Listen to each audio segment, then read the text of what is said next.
If you teach an 18-year-old about a 30-year mortgage, then they're not going to use that for maybe 10 years. How much of that information is going to be retained and applicable at the time that they need to use it?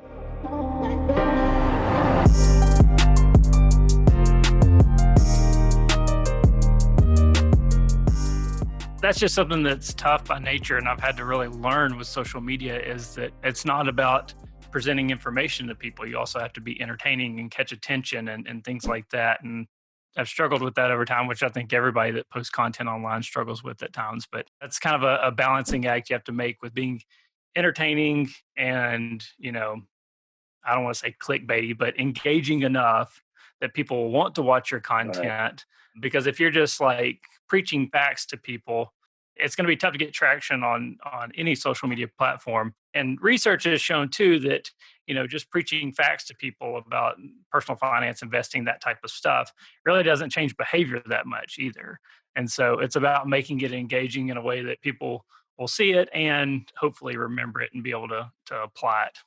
Well, and that's why I think the financial influencer community, right, and people like yourselves are a huge piece of the puzzle when it comes to improving financial health and financial behavior. Because it's just like you said, to make those good money moves and have a better financial health, like you have to have the education, but you also have to have the motivation to execute it, right? It's just like Mhm, fitness. Like mhm. you know how to work out, but you also need to get up and actually go. And just like with that, money Mhm. habits are a snowball effect. You have to do it consistently and you have to see some momentum, see some growth so you get more excited about it. And that's what a lot of financial literacy, conventional financial literacy is missing, is that there may be books, there may even be a course in some places that you can take.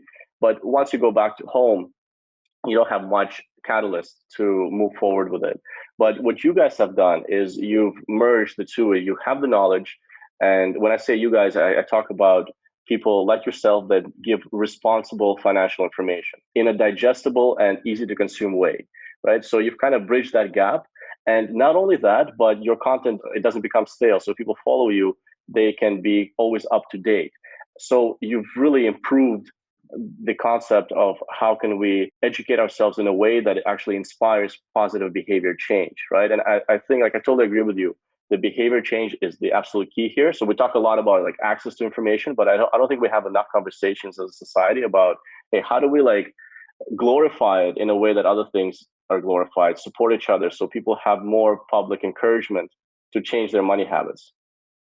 1,000%. I agree with that completely. One thing I hear a lot about is that personal finance isn't taught in schools. Well, if you teach an 18-year-old about a 30-year mortgage, then they're not going to use that for maybe 10 years. How much of that information is going to be retained and applicable at the time that they need to use it? And so it's an ongoing process that everybody needs to be going through.